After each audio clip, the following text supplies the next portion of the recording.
have a 9 to 5 job. I work from Monday to Friday. I'm an engineer by profession, right?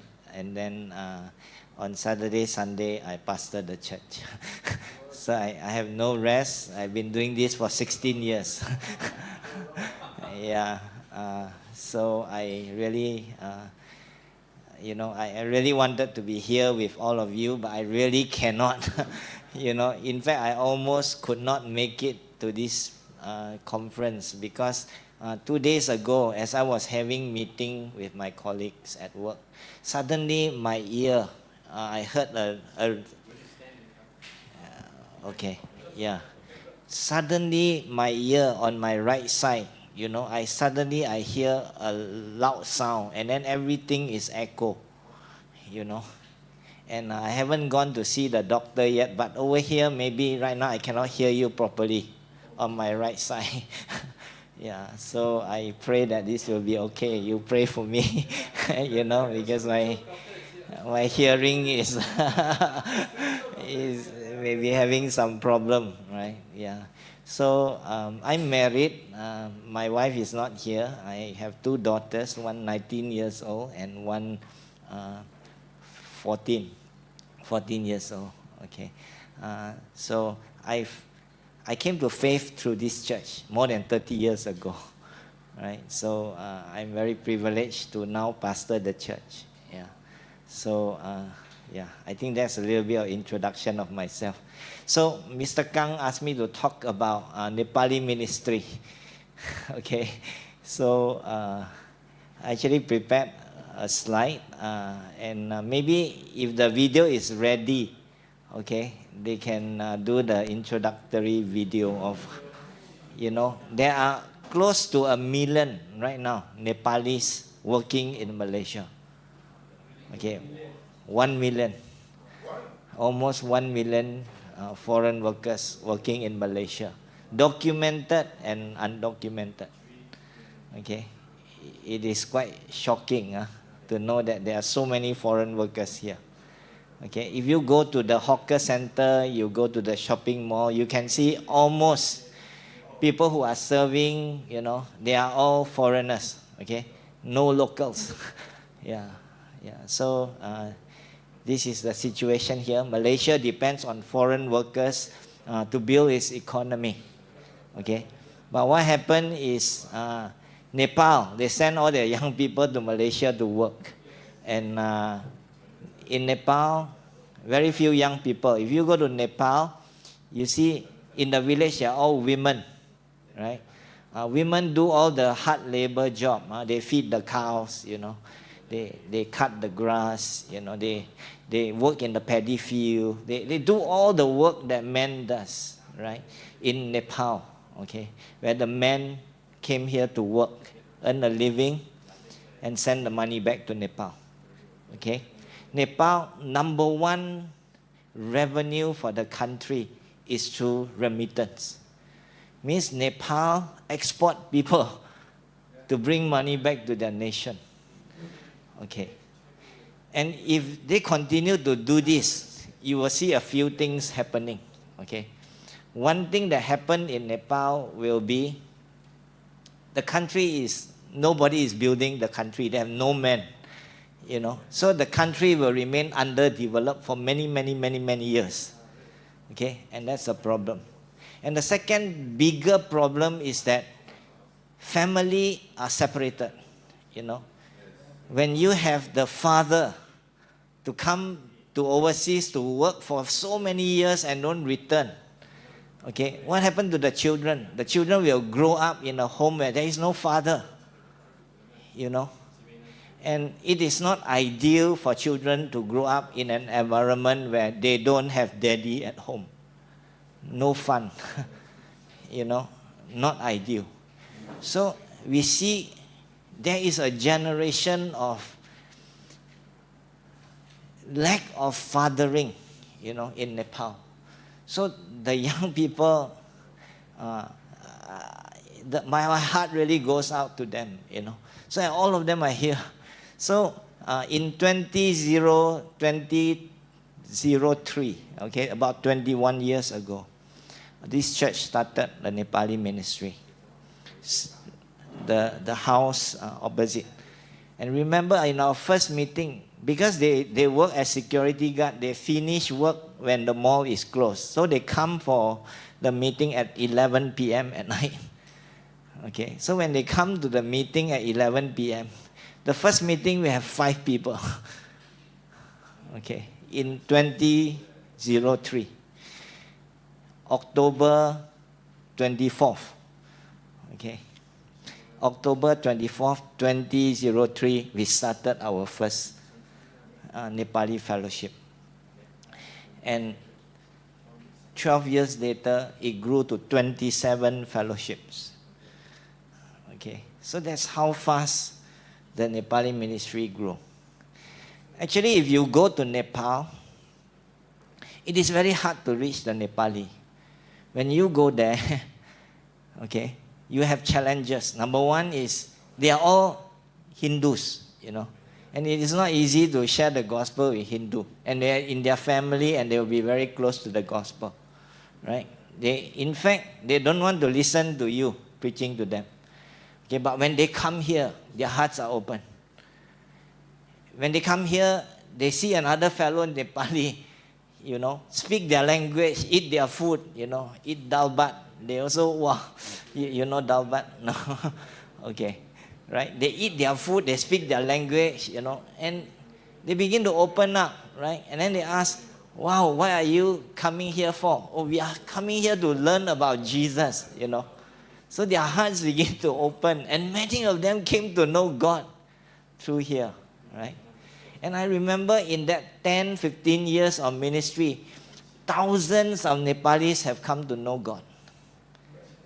Okay? And just amazing. We've heard stories of people in Nepal, they are under the unreached people's group, They live very far away in the mountain, where if you want to travel by foot, it may take 20 days for you to walk to the village. Very far, And it's almost not accessible to these places. But God brought them here to Penang,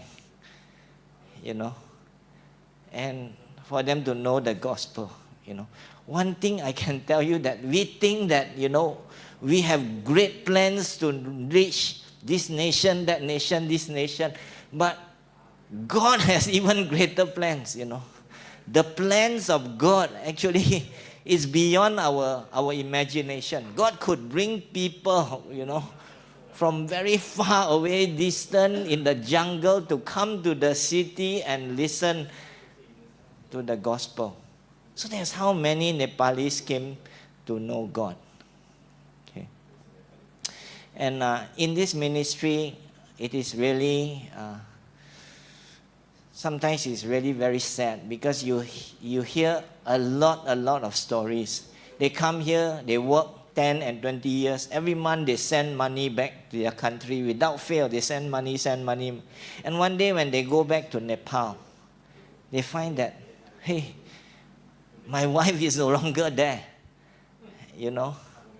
Or the wife has already married somebody else, You hear these kind of stories all the time, And so when we heard these kind of stories, we also don't know how to do, If 1 or 2 people, we can help, right?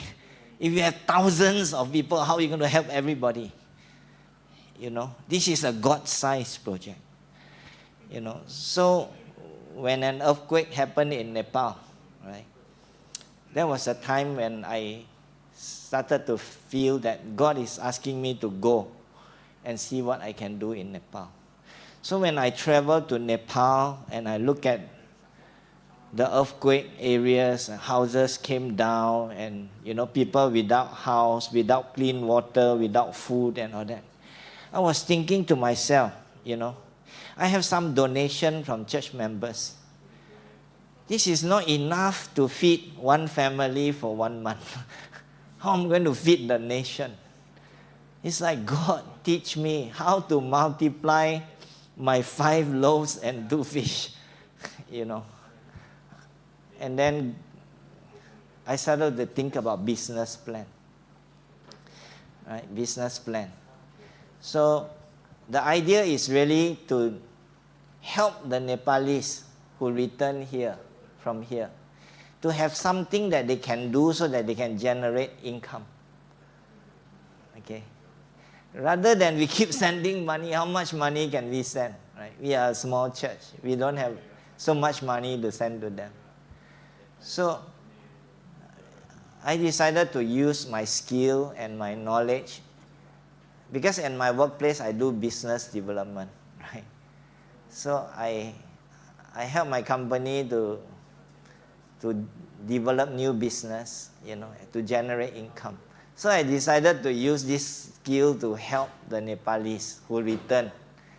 So I went and I visited villages, and then I tried, maybe they have lots of goats and lots of cows there, Maybe we can do cheese, cheese, cheese at least is good price, but it requires a lot of things, so it didn't happen. So maybe over here people like to drink coffee, right?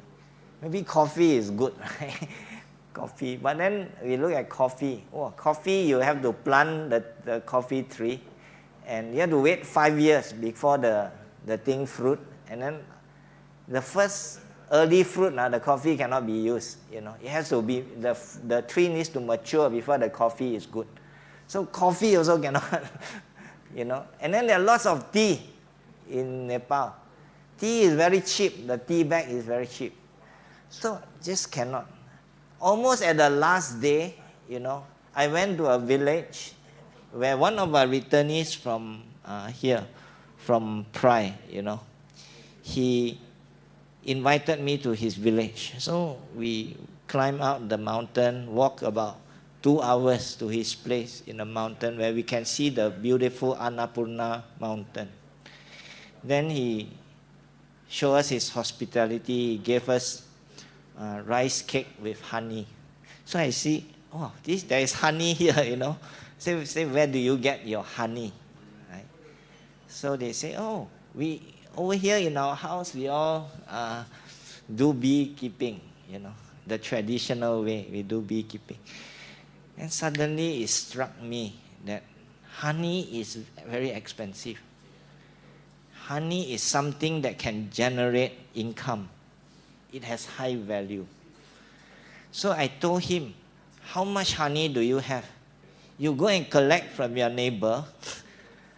Whatever amount of honey you have, I buy from you. So I collected about 13 kilograms of honey. So I brought the honey back from Nepal to Penang. And then first thing is, I brought the honey to the lab and test. Make sure there's no poison, People eat the honey, won't die. So and then, the report came out good. This honey is pure. This honey, no poison. It's all good.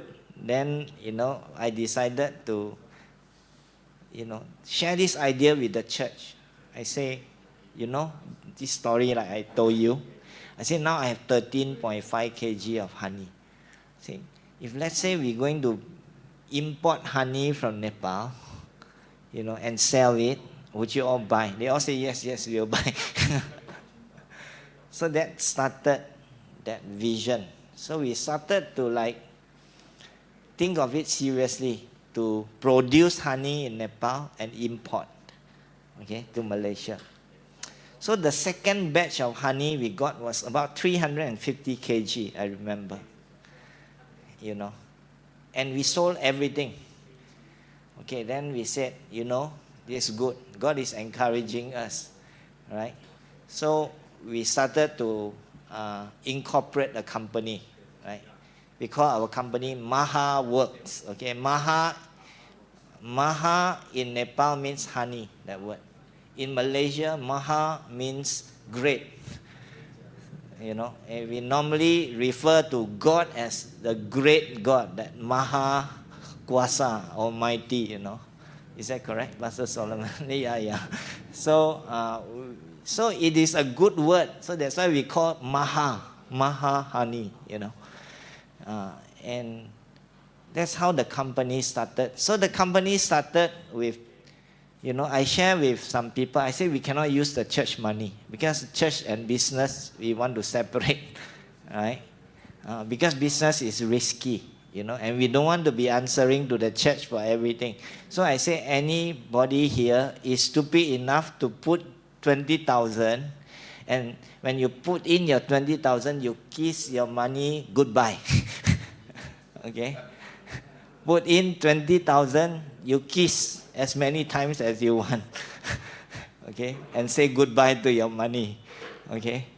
Treat it like you are giving this money to God. Right? So there are 2 people said, I'm willing to do that.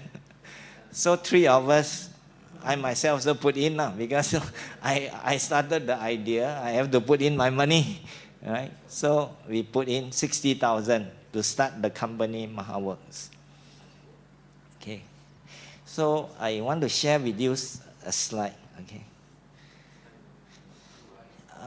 Is it possible for me to show this on the screen here? My laptop. Oh.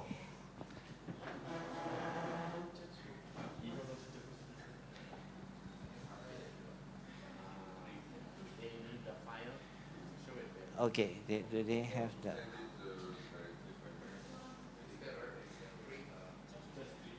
Three slides only. Yeah.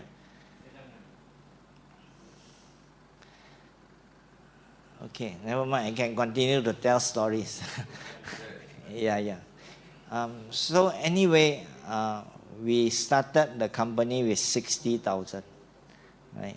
So we started to develop a business plan, this thick, right? Because we need to produce honey, and then we need to import, we need to test, we need to have people to sell our honey here, right? So it's a lot of work, right? So when we were about to start the honey, the same supplier that gave us the honey, we say, next year can you produce 700 kg? This year 350, next year 700. Next year, you know what happened? 0. No honey. Why? Because of rain and bad weather and all that. 0 honey. When we follow God, it's always like that. Not always, but often like that. When we are all fired up, we receive calling, we want to go. God, yes, we will win the world for Jesus. Yeah, but next thing happen is like 0. Not true for you, right, Pastor Solomon? Yeah. So I can tell you 0. And then another year comes. Guess how much honey? 0. Okay, so 0 honey, right? But at the same time, when the first year, the 0 honey thing happened, right? God opened another door for us. He opened a door for us to go to another village in another place where we met with a pastor from Youth with a Mission, right? And he has been doing the ministry with the tribal people for 30 years. And that village has many, many Christians in that village. And that village is really very special, very beautiful. And that village has trees, okay, that has so much nectar. The food of bee is nectar. If you cannot produce enough nectar for the bees, they will run away. Right? And that tree, that flower looks like durian, actually. And that tree is so special that it flowers during winter. And why winter? Because winter is the driest season. Dry season and flower with nectar is best for beekeeping. I also didn't know that. Right? Because honey needs to be dry. If you want quality honey, to be able to grade together with the European honey, right? It has to be dry. Water content has to be 19% and below. How many of you here are beekeepers? You are beekeeping. Tualang. Stingless bee. Okay. Kelulut. Okay. Yeah. Okay, this is mellifera. Okay, this is not kelulut. Okay. So you can see that, we found a village that is so good, and they can produce 10,000 kg of honey. Every year they can produce 10,000. So now we don't have a supply issue. We have marketing issue. Yes. But I can tell you, your capacity is 10,000, right? kg. You cannot harvest all 10,000, because the honey is bees' food. Yeah.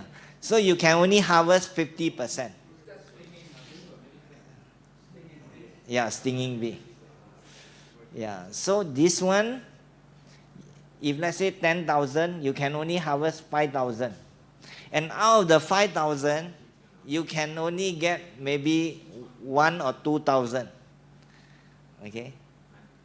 The reason is because not every honey that you harvest, you ship here, can be used. It must maintain a certain quality before it goes into the bottle. Otherwise, the quality is compromised. Okay? So the yield is only about 2,000 kg a year. Okay? So that is the reason why. But to date, since 2016, we have sold 8,000 kg of honey. Okay? And how do we help people, the returnees? We don't give them money, we give them bee house. Like, I give you 10 bee house. You go and start beekeeping in this place. And then you will have income. And beekeeping is not like every day you have to go and do. No. You can do ministry, and then you leave it, it's generating money for you. And we buy from them. And that's how they make money. Okay. And the idea is not making money. Okay. The idea is the gospel. Okay, I show you the next slide. Can you have the next slide, please? Yeah. Okay, so through Maha Works, we can see this is Roshan Gurung's family. When he came here, he's single. Okay, when he came here, he wasn't a believer. Okay, he joined our fellowship here. Somebody introduced Jesus to him, and 3 years later, he became the leader of that fellowship. Of 20 people. And then when he went back to Nepal, right, he started a church today. He has a church in his village. And his village, the Gurung people, don't have any church in that place. So he started a church, right? He got married, he has children. And we told him, our mission is to keep families together. You should not go to Malaysia or go to Saudi Arabia or Qatar to work anymore. You should stay in Nepal, serve Jesus, and share the gospel with the people in your village. Right? So that's what he's doing now. Okay? And this is Roshan. Next to him is Amrit. Okay? Amrit is his disciple. He's non-believer. So Roshan shared the gospel with Amrit. Then Roshan came and talked to us. He said, Amrit, he has no job. He has no money. He needs to survive. can you donate bee house? I said, sure. We donate bee house. We gave him 20 bee houses, And then he started to do beekeeping, discipleship, beekeeping. So he started to teach him how to do beekeeping. And he is now producing honey. And many women in Nepal. Women in Nepal, they normally feel like they are smaller than men, They are less important than men, And we tell them, no, it is not true. In the eyes of Jesus, you are no less than a male. You are equal in God's eyes. God loves you as much as He loves a man. You can earn money. And you can serve Jesus. You see, beekeeping has done so many amazing things, Even in Nepal, women feel empowered, And they find that when the more bee houses you have in that village, right, it benefits farming. Especially when they do corn and they do pumpkin farming. The bees will do the work of the pollination. They don't need to use human to do this work, right? So they just plant the seed, and then the bees will do the pollination, and they have the fruit, So it is so beneficial to the community. But I want you to see something that it is really, God used a donkey like me who I have no idea about beekeeping. I'm an electronic engineer. But by faith, I just started to do beekeeping without any knowledge.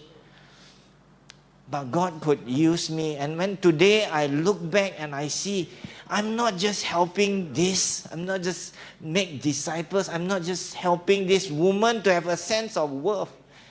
I feel very proud, And I can see that in the village. When I go to the village, I go to the field, I see all these things.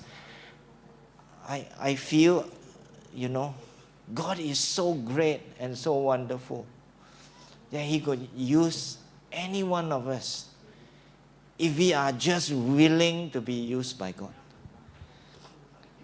Next slide, please. Just the last one. Okay, this is Roshan Gurung. Okay, he's the disciple who came back from here. And this is Tenzin. Okay, he's a Tibetan refugee. There was a war between China, right, and Tibet, right? So the family fled and they hide in Nepal, right? Nepal, he lives in a refugee camp, right? And he learned beekeeping from Roshan. He lives in a refugee camp and he got no documents. He cannot work. It's illegal. But beekeeping gave him a job so that he could generate income. Right? And can you see the gospel flow from Nepal to Tibet? Right? Through what? Through beekeeping. And I believe that one day, Tenzin, he said in his village he is the only believer, the only Tibetan believer. And he is still praying. He and his wife and his 2 children are believers. Only one family in the whole village, the refugee camp. But slowly, now he is teaching the villagers beekeeping. And you can see that Now every week they will meet together and they will worship. They have a church there already. You know, before there was no church. There's no people worshiping God, Jesus, in that village. But today you see they kneel down and they worship God. And the church has about 20 people. Not big, but when it started, it was very small. So this is how the gospel grows. There's nothing compared to what we see here. Thousands of people come to know God. But this is really planting seed. You know, it is about bringing the gospel back to Nepal. You know, and it's God's ways. God sent them here to know Jesus and bring them back to share the gospel with the community. So my time is up. It's almost 4 p.m. 5 more minutes. I leave it to you to ask me if you have any question. Is that okay? You have any question for me? Alvin, yeah. I met you a long time ago with Yes.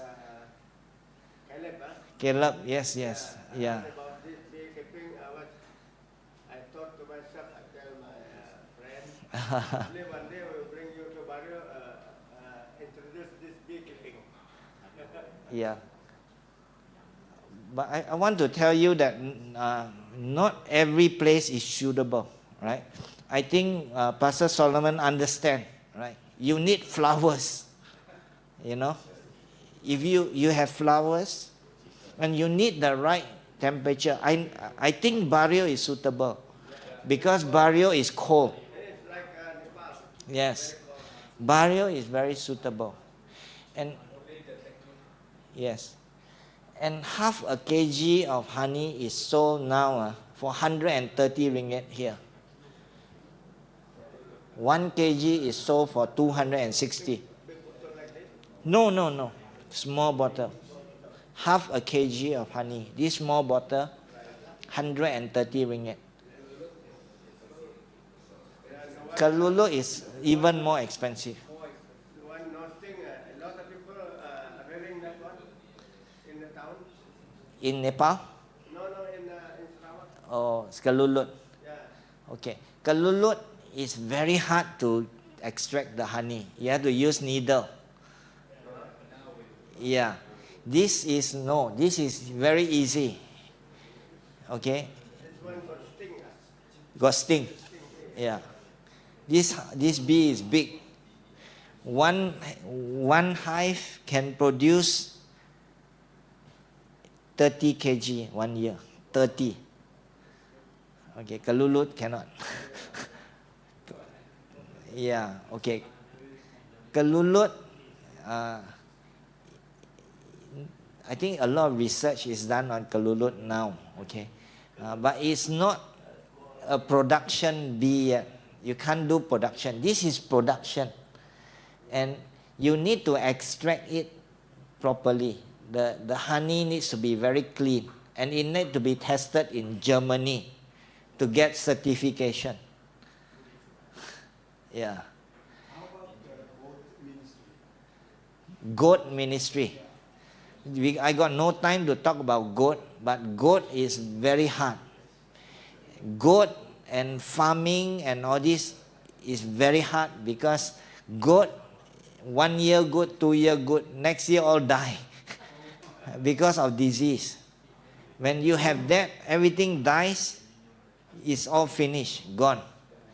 We have believers who went back and start vegetable farming. Very good. In Nepal, everybody eats tomato. Rice also tomato, dal also tomato, everything tomato. So the tomato is high demand, you know, and they can sell very easily. And tomato grow very fast. Very small space, because tomatoes grow vertical, right? And it can grow a lot. Like very small space, they can produce 300 kg, you know, and very good.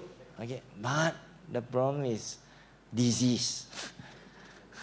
Yeah. Yeah, you have different kinds of disease, right? So it's very hard. Beekeeping is not easy also. Okay, the bees can die also. It has its problem. Okay, so in everything we do, we pray. You know, because we realize that, you know, if the place is good, every year I have 350 kg, I'm contented, right? And if I didn't have zero honey, I would not have gone to this village. Every time God closes a door, He opens a new one. You know, so we must always follow Jesus. You know, we cannot expect Jesus follow our way. You know, we have to follow His way. When He closes a door, there is always, you know, something He's trying to tell us. You know, yeah.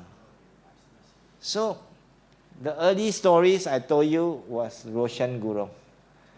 You know, we actually use the money that we earn to help them to restart. We didn't give up on them because our mission is the gospel. Although we cannot tell this openly, you know, in the market it's actually a business. But I can share with you how the gospel has flowed.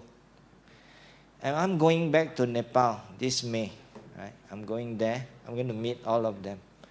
And I'm going to meet with the brothers and sisters there. Because there are new people who started new church. They keep inviting me. Pastor Alvin, please come, please come. You know. And one girl, she was here for 11 years.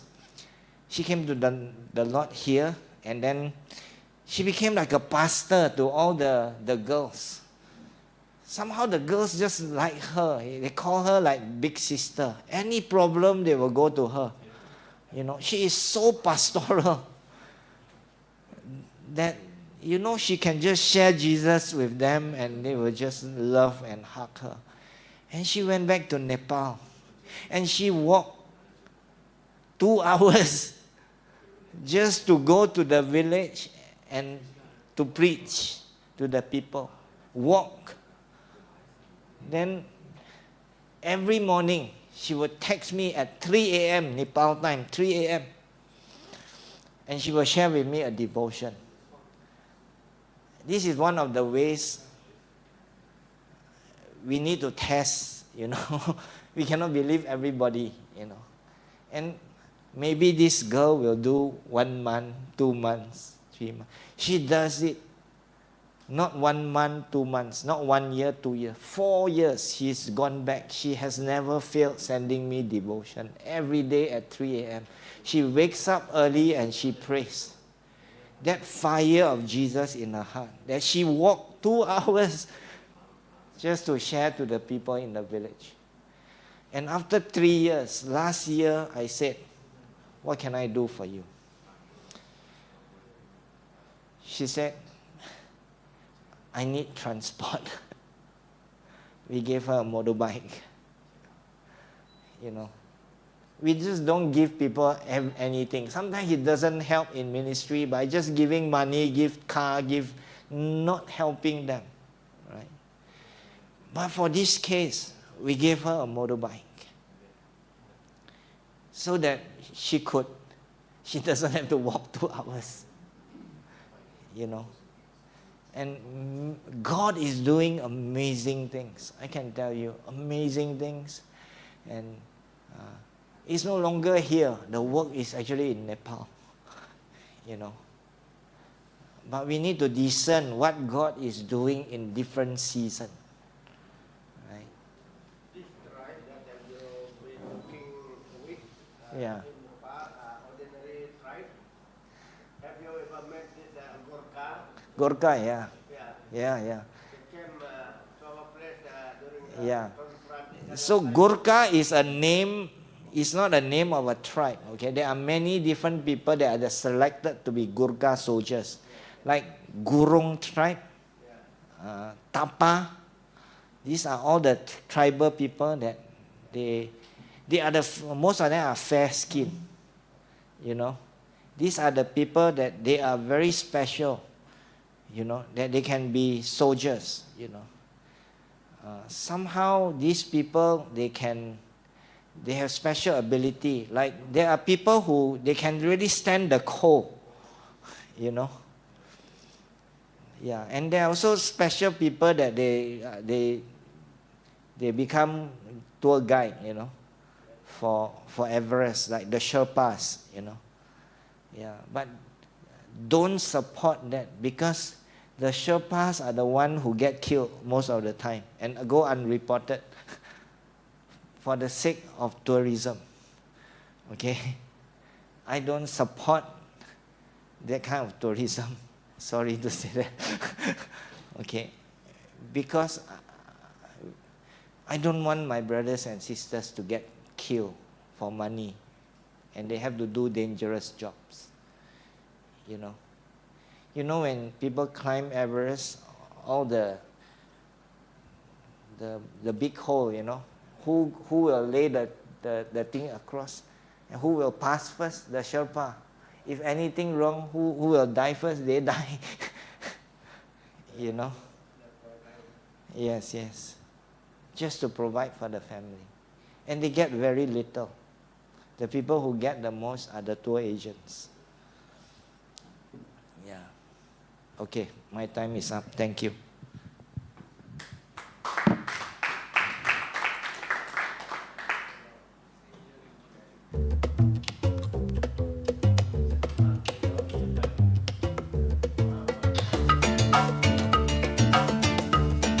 On any given day, there are some 3 million foreign workers from all over Asia laboring to build and sustain Malaysia's economy and infrastructure. While these migrant workers are in Malaysia, they are learning new languages, skills, and perspectives that can have a great impact on their home countries.